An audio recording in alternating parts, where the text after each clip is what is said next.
Okay, Wimba Pronto.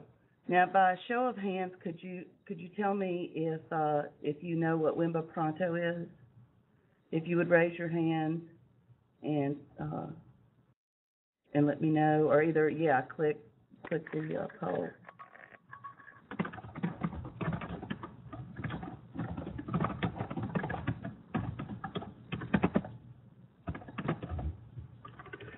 So a few of us know what Wimba Pronto is, but not many of us. So Wimba Pronto is an instant messaging system within Blackboard. The nice thing about Wimba Pronto is that if there's a student in the class, they can automatically see each other, and they can see whether they're online or offline. So it's as if Blackboard has populated their instant messaging with their classmates. And you can enter an audio chat in Wimba Classroom, but that's best one-on-one, I think.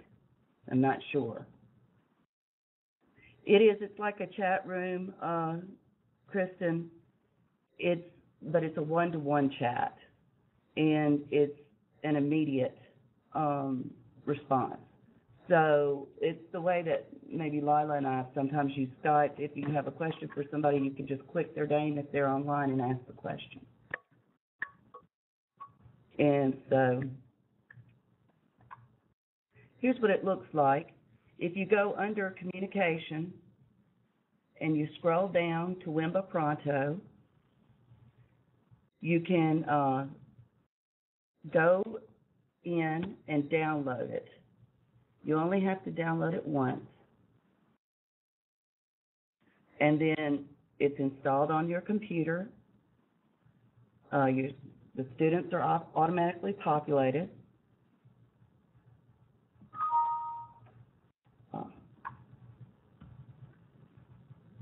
And so really it's pretty simple. It's instant messaging. So the pros, just-in-time assistance from classmates or from you. Again, I urge you to set boundaries, and you can change the green light that says available to not available. So that if you just don't want students to instant message you at home at 9 o'clock, then you can change that option.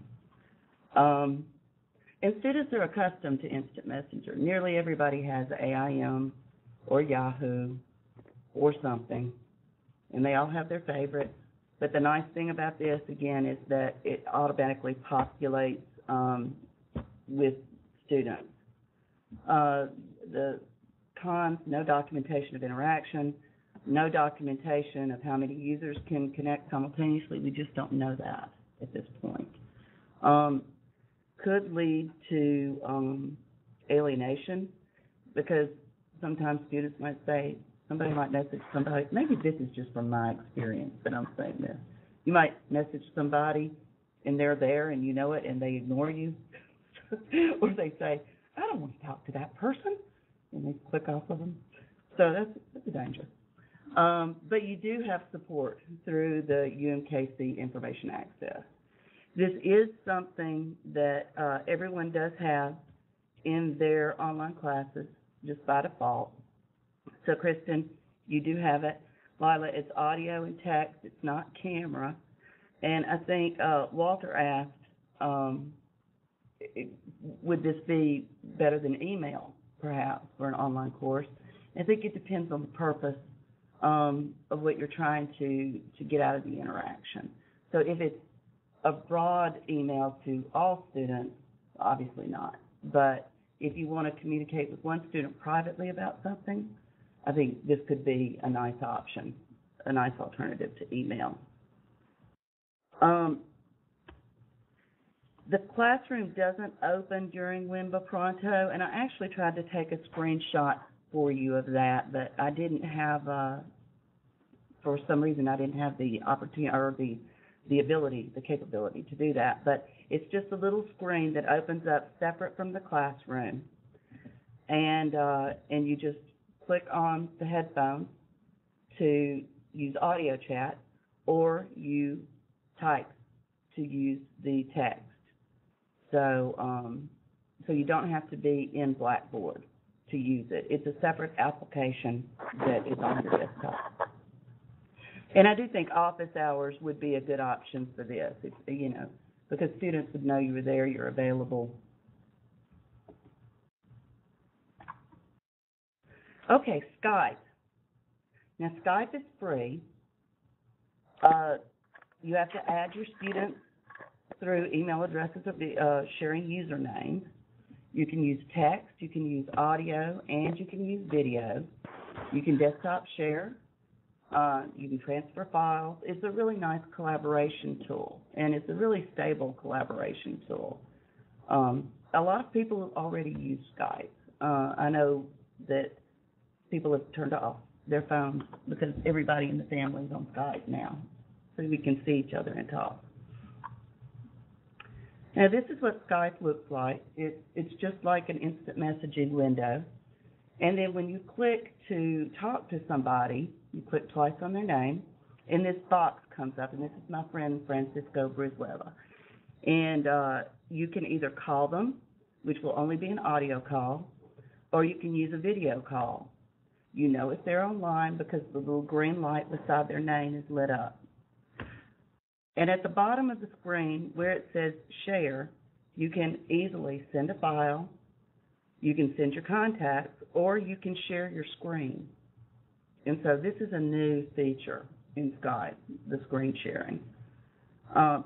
Really nice tool. And we have used it as distance colleagues to edit manuscripts, send back to each other, and that sort of thing.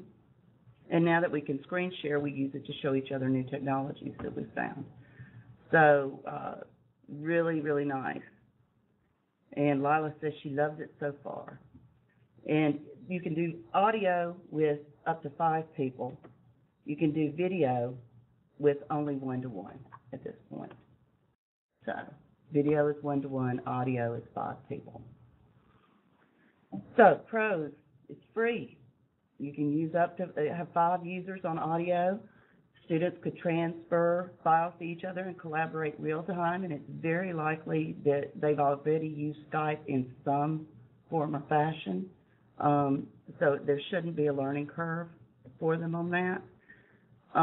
Their use of Skype could extend beyond the classroom, which is a nice thing because it becomes authentic within their daily routine. And the bandwidth processor requirements are negligible. You can do this pretty easily regardless of your bandwidth. It's not like iChat where you can sort of get bogged down in the processing speed and freeze and that sort of thing.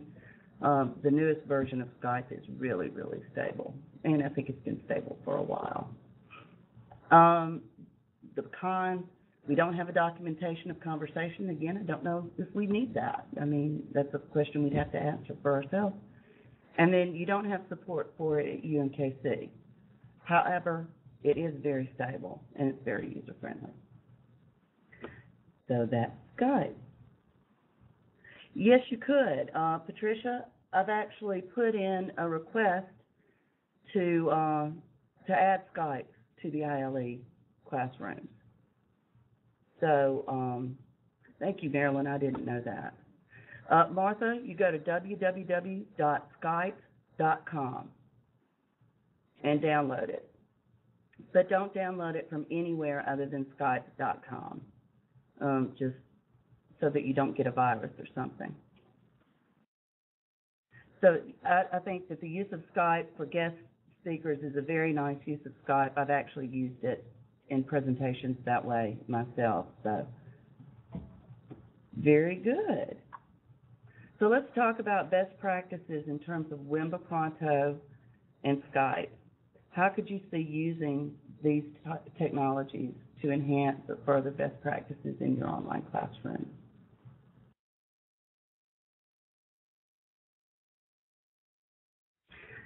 Lois, do you have your hand up?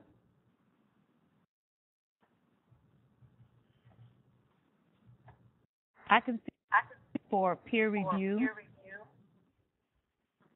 Absolutely. I think it would be a great tool for peer review.